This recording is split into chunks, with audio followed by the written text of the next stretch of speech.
On April 30th, 1945, before taking his own life, Adolf Hitler and his mistress, Eva Braun, burned all their documents and photographs. Hitler wanted nothing to remain after him. At that time, no one knew what had happened inside the bunker before Hitler's death. But now, 70 years later, due to a French officer, Commandant Raymond Rose, who is no longer alive, and a private collector, some new political and personal documents of Hitler have surfaced. These unique documents, revealed for the first time, provide a clearer understanding of the crucial moments of Hitler's final days. What was the atmosphere in the bunker like?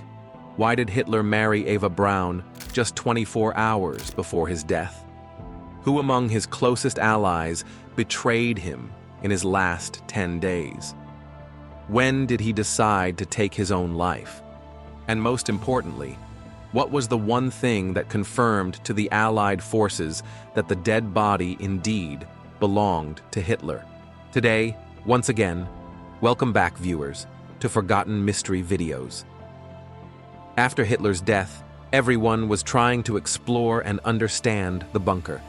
On November 25th, 1945, Commandant Raymond Rose, a French officer, entered the bunker. To reach inside, there were 26 steps leading into a dark room. There, he saw a dirty and dimly lit room filled with scattered papers, overturned furniture, and melted candle wax. Rose discovered some documents that shed new light on Hitler's final days. These documents revealed that Hitler remained firm in his decisions until the very end and was trying to find victory even in his own death. Just 10 days before Hitler's death, the dream of Nazi Germany, once envisioned to rule the world, had turned into mere fantasy. Hitler's empire, once among the world's most powerful, which had been a nightmare for Western powers, was now counting its last moments. Berlin, Hitler's dream and the center of his power, had turned into ruins. Destruction, fear, and death surrounded the city. Allied bombs were raining everywhere, and the Red Army was just 100 kilometers away. Hitler, who was about to become a victim of his own actions, was now hiding in a bunker located 7 meters underground near the Brandenburg Gate in Berlin. This was no ordinary bunker. It was designed to be extremely strong and bomb-proof by Albert Speer, Hitler's personal architect. Although the bunker was originally built in 1936, it was further strengthened in 1943 and 1944 due to the increasing danger from Allied bombings. This bunker was called the Führer bunker in the German language, meaning the leader's bunker. This was the very place where Adolf Hitler, the man who dreamed of ruling the world, was hiding. And this was where he spent the final days of his life. The atmosphere inside the bunker was deeply depressing. Thick concrete walls, darkness, cold, and damp air created an eerie environment. The bunker was like a maze, with narrow corridors and small rooms that gave a feeling of suffocation. Hitler had a private section with 3 rooms. One was a meeting room where he held military meetings twice a day. The second was a small room for Eva Braun, and the third was a shared bathroom for both of them. The atmosphere in the bunker was filled with depression and fear. Since it was underground, air was supplied through a mechanical ventilation system that constantly made noise. This noise was not only physically disturbing, but also a form of mental torture for those living inside. In the last 10 days, Hitler was not only physically weak, but also mentally shattered. He was suffering from Parkinson's disease, which caused his hands to tremble. To hide this, he often kept his left hand in his pocket, or positioned it in a way that others wouldn't notice. His hand trembled continuously, and he even had difficulty walking. Doctors said that in his last 10 days, Hitler's face had turned so pale and exhausted that he looked 10 to 15 years older than his actual age.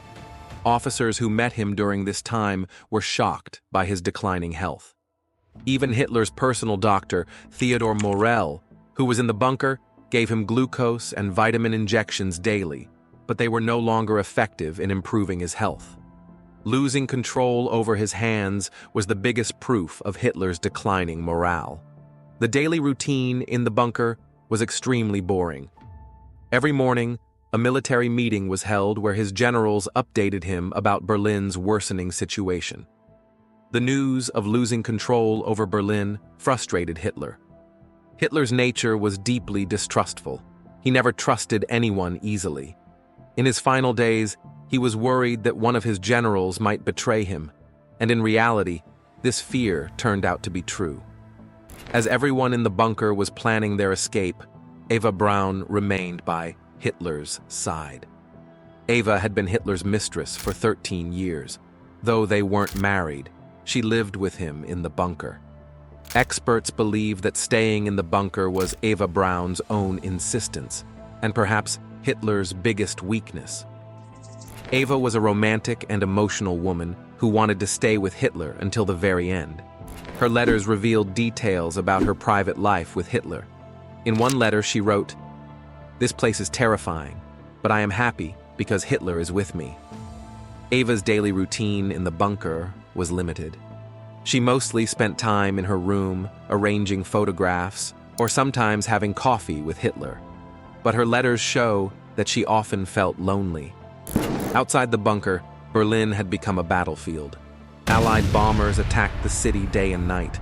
The Red Army, the Soviet Union's military, was just a few kilometers away, fighting Hitler's army at Berlin's borders. Despite having 900 tanks and nearly 500,000 German soldiers, the Nazi forces were collapsing. Hitler, who once dreamed of ruling for 1,000 years, was now facing total failure. Berlin's citizens were hiding in bunkers and basements to save their lives, while Nazi propaganda and music continued to play on the radio. As the Red Army advanced, they defeated German forces on the outskirts of Berlin. A German soldier later stated that when he returned to Berlin, he could hardly recognize the city, as it was nothing but ruins. A few days before Hitler's death, another dramatic event unfolded. Hermann Göring, the head of the German Air Force and a close associate of Hitler, revealed his ambition to take power. Hitler had given Göring several key positions over the years, including control over the German economy and military. In 1941, Hitler had even declared him as his successor. However, as Hitler was trapped in Berlin, Göring believed he should take leadership. He sent a telegram to Hitler stating that if Hitler could no longer make decisions, he should officially transfer power to him. This infuriated Hitler, who was already deeply depressed. He immediately removed Göring from all positions and declared him a traitor. Orders were given for Göring's arrest, and he was later sentenced to death. However, just hours before his execution, Göring took poison and ended his own life. With the Red Army closing in and a trusted ally betraying him, Hitler was left with no choice. On April 29, 1945, he gathered his remaining associates and declared that the time had come. At 1 a.m. that night, he officially married Eva Braun inside the bunker in the presence of a few officers. After the wedding, he called his secretary and dictated his will, stating that he and Eva had chosen death over the humiliation of surrender. Unfortunately, their marriage lasted only one day. On April 30th, 1945, at 3 p.m., Hitler poisoned his beloved dog Blondie and went into his room with Eva. Exactly 24 hours after their marriage, both ended their lives. Hitler shot himself, while Eva took a cyanide capsule. The bunker staff, following pre-given instructions, carried their bodies outside and set them on fire. Hitler did not want to leave any trace behind. Before their deaths, they had burned all their documents and photographs, and finally, they ordered their own bodies to be burned. This showed that even in death, Hitler did not want to be captured by his enemies. When the Red Army arrived at the bunker, they only found burnt remains. The identification of Hitler's body was later confirmed through dental samples, as Hitler had a unique gold dental bridge covering his broken teeth. which made the verification possible. We hope you enjoyed this video by Forgotten Mystery. Don't forget to like and share this video. Thank you for your love and comments. See you in the next amazing video.